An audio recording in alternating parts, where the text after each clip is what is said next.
2011 সালে এসে যখন সংবিধান সংশোধন করে, ইট ওয়াজ ভেরি ক্লিয়ার যে আওয়ামী লীগ আসলে আর ক্ষমতায়, তার ক্ষমতা ধরে রাখতে চায় আর কোনো ভালো নির্বাচন না দিয়ে। এটা খুব স্পষ্ট হয়েছে। সে তত্ত্বাবধায়ক সরকার বাতিল করিয়ে নেয় কোর্টের ঘাড়ে বন্দুক রেখে। আবারও বলছি, সেই প্রধান বিচারপতি খায়রুল হককে মনে রাখতে হবে আমাদের, এবং তাকে আমাদের কোনো না কোনো ফর্মে বিচারের আওতায় আনতে হবে। যাই হোক, সেটা ভিন্ন আলোচনা। তো ওই ঘটনার পর থেকে, তার মানে 11 সাল থেকে আওয়ামী লীগ নিপীড়ক হয়ে উঠলো ভয়ঙ্কর ভাবে।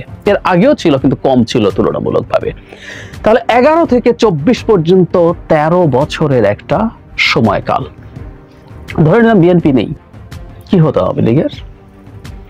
আওয়ামী লীগ তখন, এই লড়াইটা যদি না থাকতো, আওয়ামী লীগের জন্য আসলে খুব কুসুমাস্তীর্ণ একটা পথ থাকতো।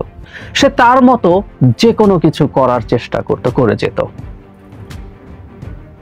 জামায়াত শুরুর দিকে মাঠে ছিল, বিশেষ করে 14 সালের নির্বাচনের আগ পর্যন্ত, কারণ তখন তাদের নেতাদের বিচার করা হচ্ছিল। সেই বিচারের প্রতিবাদে তারা খুব শক্তভাবেই মাঠে ছিল। কিন্তু এর পরবর্তীতে জামায়াতকে আমরা আর মাঠে খুঁজে পাইনি। ইয়াস, আমরা জামায়াতকে আর মাঠে খুঁজে পাইনি। সেটা তাদের কৌশলগত সিদ্ধান্ত বা রাজনৈতিক তাদের যে প্ল্যান, সেটা তাদের ব্যাপার, কিন্তু ছিল না 14-র আগ পর্যন্ত। তাহলে 11 থেকে 14 পর্যন্ত দুটো দল। 14-র পর থেকে জামায়াত মাঠে ছিল না, 24 পর্যন্ত মাঠে ছিল বিএনপি। সো বিএনপি নেই। হ্যাঁ, এর মধ্যে বিএনপি স্খলন আছে। আমি বহুবার বলেছি যে 18 সালের যে মানে রাতের সিলের নির্বাচন, তারপর 5 বছর অলমোস্ট বিএনপি কিছু করেনি, মানে 4 বছর টু বি স্পেসিফিক। সেটা হচ্ছে 22 সালের ডিসেম্বরে আমেরিকার র্যাবকে স্যাংশন দেওয়ার আগ পর্যন্ত।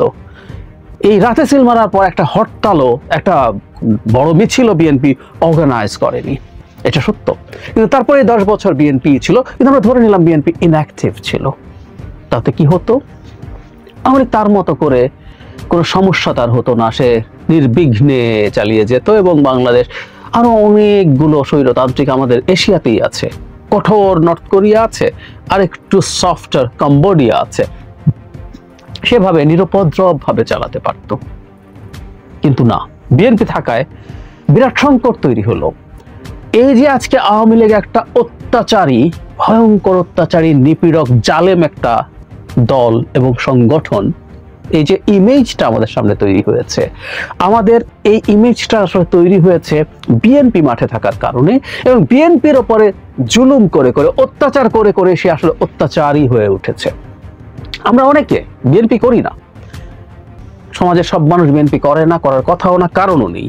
কিন্তু যখন আমরা দেখছি একটা দলের নেতাকর্মীর উপরে অকল্পনীয় রকম অত্যাচার হচ্ছে, আমরা সাধারণ মানুষ যারা আসলে রাজনীতির ব্যাপারে একটু খোঁজ খবর আছে, আমরা চাইবে না চাই মানে সাবকনশিয়াসে কিন্তু ক্ষুব্ধতা তৈরি হতে থাকে। 2700 এক্সট্রা জুডিশিয়াল কিলিং হয়েছে আওয়ামী লীগের এই সময়টাতে। এর প্রধান অংশ, প্রায় সব, কয়েকশো আছে এর বাইরে, প্রায় সব হচ্ছে বিএনপির। এবং এর মধ্যে কিছু জামায়াত নেতাকর্মীও আছে, বিশেষ করে 14 সালের আগে জামায়াত এর মধ্যে ইনক্লুডেড ছিল, তাদেরকে হত্যা করা হয়েছে। বিচার বহির্ভূত হত্যার পর extra judicial killing, enforced disappearance, গুম, সেই গুমও প্রধানত রাজনৈতিক প্রতিপক্ষকে করা হয়েছে, খুব স্বাভাবিক।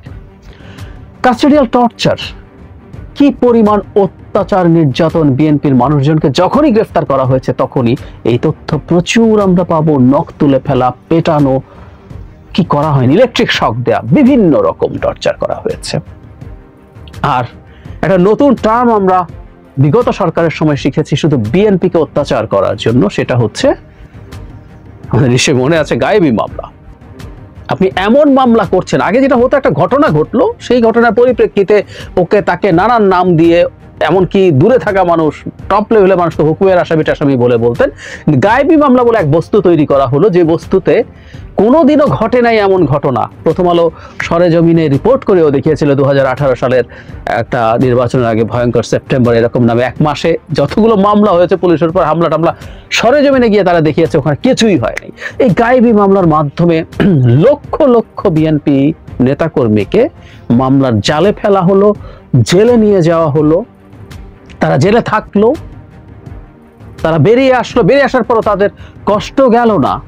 আমি অনেক মামলা থাকা অনেক মানুষকে ফেস করেছি, বলেছি আমার ভিডিওতে, আজকে আরেকটু আবারও বলি। মানে সংখ্যা 50, 60, 70, 80, বিএনপি মহাসচিব জনাব মির্জা ফখরুল ইসলাম আলমগীরের বিরুদ্ধে 100 মামলা, 450-500 মামলাও আছে বিএনপির উপরের পর্যায়ের নেতাদের মধ্যে।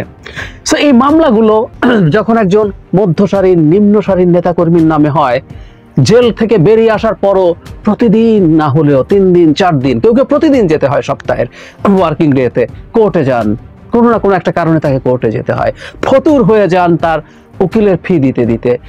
অ্যাট দ্য সেম টাইম যেহেতু আপনি সপ্তাহে 3 দিন 4 দিন কোর্টে থাকেন, আপনার কোনো পেশা নেই, পেশা হতে পারে না, আপনি চাকরি করতে পারেন না, ব্যবসা করতে পারেন না। এই অবর্ণনীয় অকল্পনীয় কষ্টের মধ্য দিয়ে গেছে। এই তথ্যগুলো আমাদের সামনে এসছে, আমাদের হয়তো মিডিয়াতে এসছে, আমরা হয়তো তাকে কাউকে পার্সোনালি দেখেছি, চিনেছি, এগুলো আমাদের ক্ষুব্ধতা তৈরি করতে শুরু করেছে। এই দেশে বহু জায়গায় হাজার হাজার লক্ষ লক্ষ বিএনপি নেতাকর্মী এই এন্টায়ার আওয়ামী লীগের সময় এলাকায় যেতে পারেনি। বহু মানুষের জীবনে ব্যক্তিগত বিপর্যয় ঘটেছে, অনেকে স্ত্রী ছেড়ে চলে গেছে। আমরা ডকুমেন্ট করিনি, আমাদের করতে হবে কোনোদিন, কিন্তু অনেক তথ্য আমরা এভাবে পেয়েছি।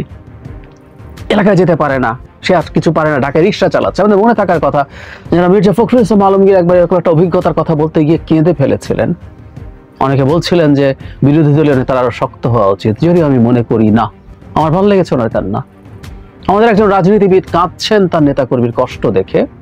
ইট ডাজন্ট নেসেসারিলি মিন যে উনি শক্ত হয়ে মাঠে দাঁড়াবেন না, কিন্তু কান্নাটা ইন্ডিকেট করে এটা তাকে টাচ করেছে। যাই হোক, উনি এই গল্প করেছেন, এই গল্প আমরা জানি।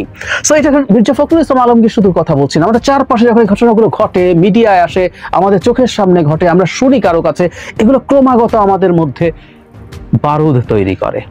একটা গণঅভ্যুত্থানের জন্য কিন্তু বারুদ লাগে, নানা ফর্মে সে বারুদ জমা হতে হয়। সে বারুদগুলো জমা হয়েছে এবং একটা সরকারকে ক্রমাগত চ্যালেঞ্জ দিতে দিতে দিতে দিতে বিএনপি তার যে জালিম সত্তা, তার যে অত্যাচারী সত্তা, এই সত্তাটা আমাদের সবার সামনে এনে রেখেছে।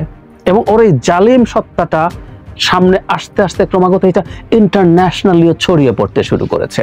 এই যে সরকারের উপরে তীব্র মানবাধিকার বিষয়ক চাপ আসতে শুরু করলো, তার ফ্রিডম অফ এক্সপ্রেশন রেস্ট্রিক্ট করছে বলে চাপ আসতে শুরু করলো, এগুলো সবগুলো আসলে মূলত বিএনপির ওপরে সরকার তার কোয়ার্সিভ আচরণের কারণে হয়েছে। এবং এগুলো হতে হতে হতে হতে হতে যেহেতু বিএনপি কে সাইজ করার জন্য র্যাবকে প্রচুর ব্যবহার করা হয়েছে, তখন খুব স্বাভাবিকভাবে যেটা র্যাবের উপর একটা স্যাংশন আসলো। এই স্যাংশনটাও আমাদের আজকের এই মুভমেন্টগুলোর জন্য কিন্তু অনেক গোপনে কাজ করেছে। খুব ডিটেইলড কোনোদিন আরো বলবো বা লেখাও উচিত, লিখবো। র্যাবের উপরে যেদিন স্যাংশন আসলো, আমি তখন একটা ভিডিও করেছিলাম, মনে পড়ে। এই স্যাংশনটাও খুব গুরুত্বপূর্ণ ছিল, তখন কাজ শেষ করে ফেলেনি, কিন্তু দ্য ভেরি পারসেপশন যে শেখ হাসিনা সব ম্যানেজ করতে পারেন, শেখ হাসিনাকে কেউ কিছু ছুঁতে পারে না, যখনই র্যাবের স্যাংশন আসলো বোঝা গেল শেখ হাসিনা ম্যানেজ করতে পারেন নাই। And the government tried a lot এই স্যাংশনটা সরানোর জন্য পারে না। তো শেখ হাসিনার উপর চাপ আসলো, এর পরবর্তীতে ভিসা পলিসি আসলো। এগুলো সবই মাঠে একটা শক্তিশালী বিরোধী দল ছিল এবং সে তার মাঠে শক্তি দেখাচ্ছিল বলে আমাদের মনে থাকার কথা বিএনপি কিভাবে তার সমাবেশগুলো সেই সময় করছিল। সত্যি বলতে সেই সময়কার কোনো একটা সমাবেশেও একই ধরনের ঘটনা ঘটে যেতেও পারত, কারণ ওটা শুধু বিএনপি ঘটিয়ে দিত তা না। ইভেন 28 অক্টোবর কেউ কেউ বলেন বিএনপি একটু পাল্টা যদি কঠোরভাবে দাঁড়াতো, হতে পারতো সেদিনই সরকারের পতন। তখন অন্য মানুষজন, আমরা প্রায় বলছি একটা গণঅভ্যুত্থানে যেটা হয়, মানুষের ভিতরে বারুদ থাকে, বারুদ জমা থাকে নানান ফর্মে, নানান কারণে, সেগুলো এসে একসাথে বিস্ফোরিত হয়। বিএনপি দাঁড়িয়ে যেতে পারলে, পুলিশকে পেছনে যেতে পারলে হতে পারত সারা দেশে বিভিন্ন জায়গায় সাধারণ মানুষ যুক্ত হয়ে গেছে, যেটা আমাদের জুলাই অভ্যুত্থানে এসে যুক্ত হয়েছে, হতে পারত। হোয়াট এভার, সেটা হয়নি, সেটা অন্য আলোচনা, পরবর্তীতে হলো। কিন্তু এই যে বছরের পর বছর বিএনপি মাঠে থাকলো এবং সরকারকে চ্যালেঞ্জ দিয়ে গেল। বিএনপি রাজনৈতিক দল, বিএনপি ক্ষমতায় যেতে চায়, স্বাভাবিকভাবেই, খুব স্বাভাবিক, সে ক্ষমতায় যাওয়ার জন্যই রাজনীতি করছে, সেটাও ঠিক আছে।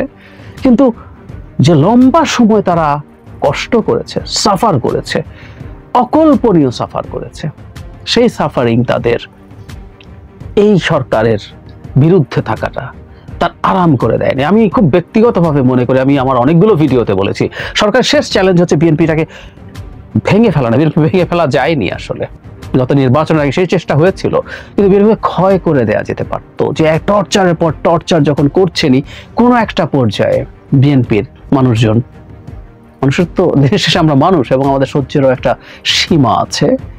সে আর রাজনীতি না করার শর্তে তার মামলা বা অন্যান্য হয়রানি থেকে মুক্তি পাওয়ার ডিল তাকে দেয়া হতে পারে, সে সেটা নিতেও পারে, এই পরিস্থিতি হতে পারে। সরকারের ওই চ্যালেঞ্জটুকুই শেষ পর্যন্ত দূর করার চেষ্টা ছিল নানা ফর্মে। বিএনপিকে নিয়ে সরকার এবং ইন্ডিয়ার মূল টার্গেট ছিল বিএনপিকে ক্ষয় করে ফেলা, অ্যাটলিস্ট ভাঙতে পারলে ভালো, একটা বিরাট দল নিয়ে নির্বাচন করিয়ে তথাকথিত কিছু লোকজনকে এমপি বানিয়ে ভাগ করে ফেলা, না পারলে নিদেন পক্ষে বিএনপি যাতে করা ছেড়ে দেয় তাদের ওই গ্রাসরুটের লোকজন। পারা যায়নি। সেই বিএনপি মাঠে থাকলো, কঠোরভাবে থেকে তারা লড়াই করে গেল। আমরা অনেকে হয়তো জানি যে এই ক্ষেত্রে জনাব তারেক রহমানের একটা বিরাট রোল আছে। তিনি এই পর্যায়ের সাথে নিয়মিত কানেক্টেড থেকে তাদেরকে মোটিভেটেড রাখার চেষ্টা করেছেন এবং উনি বেশ ভালোভাবে সফল হয়েছেন। বটম লাইন, আমরা যখন একটা হিস্ট্রি আলোচনা করব, মানে আমরা একটা যুদ্ধ দেখে শেষ করে, আমাদের 71-এ মুক্তিযুদ্ধ হয়েছে।